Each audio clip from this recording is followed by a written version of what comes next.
அஸ்ஸலாமு அலைக்கும் வரஹ்மத்துல்லாஹி வபரகாத்துஹு. பிஸ்மில்லாஹிர் ரஹ்மானிர் ரஹீம். துவா செய்யும் ஒழுங்குகள் மற்றும் முறைகள். தூய்மை மற்றும் கிப்லா முகம். துவா செய்வதற்கு முன் சுத்தம் செய்து கொள்வது சிறந்தது. கிப்லாவை நோக்கி கைகளை உயர்த்தி துவா செய்வது நபி வழியாகும். அல்லாவை புகழ்தல்.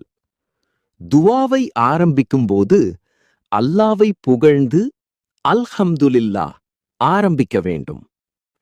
நபி ஸல்லல்லாஹு அலைஹி வஸல்லம் அவர்கள் மீது ஸலவாத்.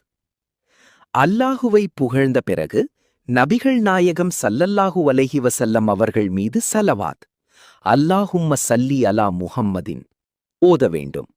அல்லாவின் அழகிய பெயர்களை கூறுதல். அல்லாவின் 99 திருநாமங்களை கூறி, உதாரணமாக யா ரஹ்மான், யா ரஹீம், யா ரஸாக் துவா கேட்க வேண்டும். மன உறுதியுடன் கேட்டல். துவா நிறைவேறும் என்பதில் முழு நம்பிக்கையுடன் கேட்க வேண்டும். அல்லாஹ் எனது துவாவை ஏற்பான் என்று சந்தேகமின்றி நம்ப வேண்டும். தாழ்மையுடன் வேண்டுதல். கைகளை உயர்த்தி, குரலை தாழ்த்தி, பயத்துடனும் பணிவுடனும் துவா கேட்க வேண்டும். 3 முறை கேட்டல்.